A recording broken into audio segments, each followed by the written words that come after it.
भारतीय संस्कारों से ओत-प्रोत मणिपुर, भाव भक्ति की समृद्ध विरासत वाला मणिपुर, अनगिनत बलिदान देने वाला मणिपुर, कांग्रेस के शासन में ऐसा महान हमारा भूभाग अलगाव की आग में बलि चढ़ गया था। भारत हमारी जनता की आवाज है, दिल की आवाज है। उस आवाज ने मणिपुर में की। इसका मतलब मणिपुर में की। मैं मणिपुर गया, हम नहीं गए, आज तक नहीं गए, क्योंकि उनके लिए मणिपुर हिंदुस्तान नहीं है। मैं मणिपुर के लोगों को विश्वास दिलाता हूं कि मणिपुर फिर विकास की राह पर तेज गति से आगे बढ़े, उसमें कोई प्रयासों में कोर कसर नहीं रहेगी। पूरे देश में आप केरोसिन फेंक रहे हो। आपने मणिपुर में केरोसिन फेंकी और फिर चिंगारी लगा दी। अब आप हरियाणा में कर रहे हो। पूरे देश को आप जलाने में लगे हो। नॉर्थ ईस्ट की इन समस्याओं की कोई जननी है तो जननी एकमात्र कांग्रेस है। नॉर्थ ईस्ट के लोग इसके लिए जिम्मेवार नहीं हैं, इनकी ये राजनीति जिम्मेवार है।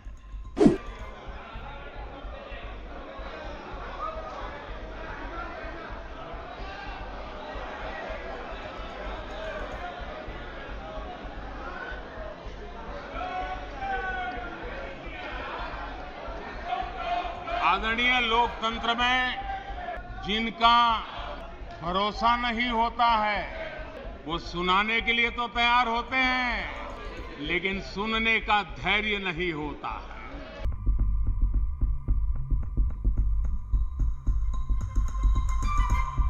मैं मणिपुर गया, हम नहीं गए, आज तक नहीं गए, क्योंकि उनके लिए मणिपुर हिंदुस्तान नहीं है। आज की सच्चाई ये है कि मणिपुर नहीं बचा है। मणिपुर दो भाग में कर दिया है। मणिपुर को बांट दिया है, तोड़ दिया है। इन्होंने मणिपुर में हिंदुस्तान की है, सिर्फ मणिपुर की नहीं, हिंदुस्तान है। इनकी राजनीति ने मणिपुर को नहीं, हिंदुस्तान को मणिपुर। मैं मणिपुर में अपनी मां की बात कर रहा हूं, मैं आदर से बोल रहा हूं। आपने मेरी मां की मणिपुर में, एक मेरी मां यहां बैठी है, दूसरी मां ने मणिपुर।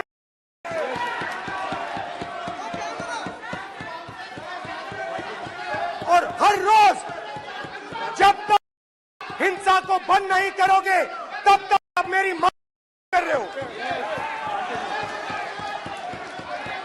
हिंदुस्तान की सेना मणिपुर में एक दिन में शांति ला सकती है। हिंदुस्तान की सेना का प्रयोग नहीं कर रहे हो, क्योंकि आप हिंदुस्तान को मणिपुर में हो।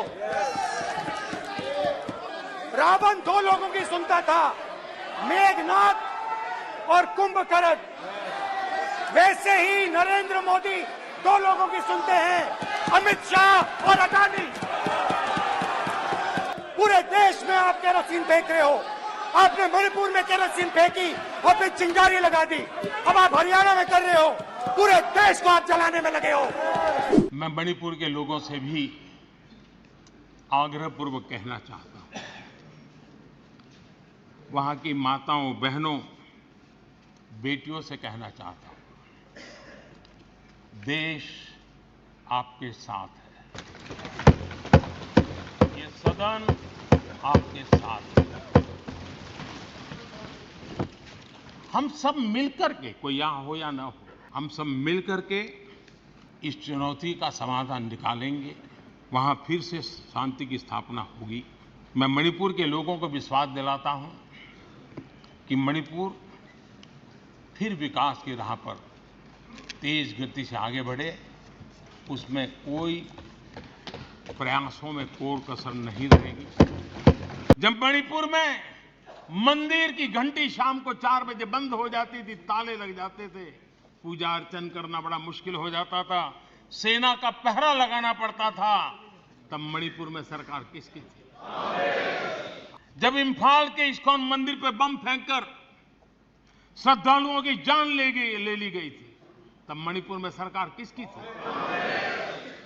जब अफसर, हाल देखिए, आईएएस आईपीएस अफसर, उनको अगर वहां पर काम करना है तो उनके तनख्वाह का एक हिस्सा उनको इन उग्रवादी लोगों को देना पड़ता था, तब जाकर के वो रह पाते थे।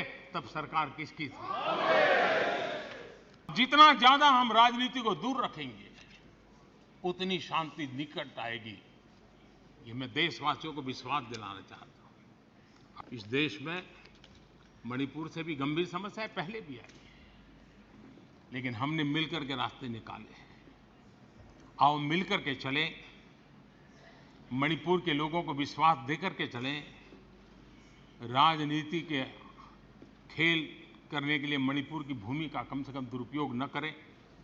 वहां जो हुआ है वो दुखपूर्ण है, लेकिन उस दर्द को समझ करके दर्द की दवाई बन करके काम करें। यही हमारा रास्ता होना चाहिए।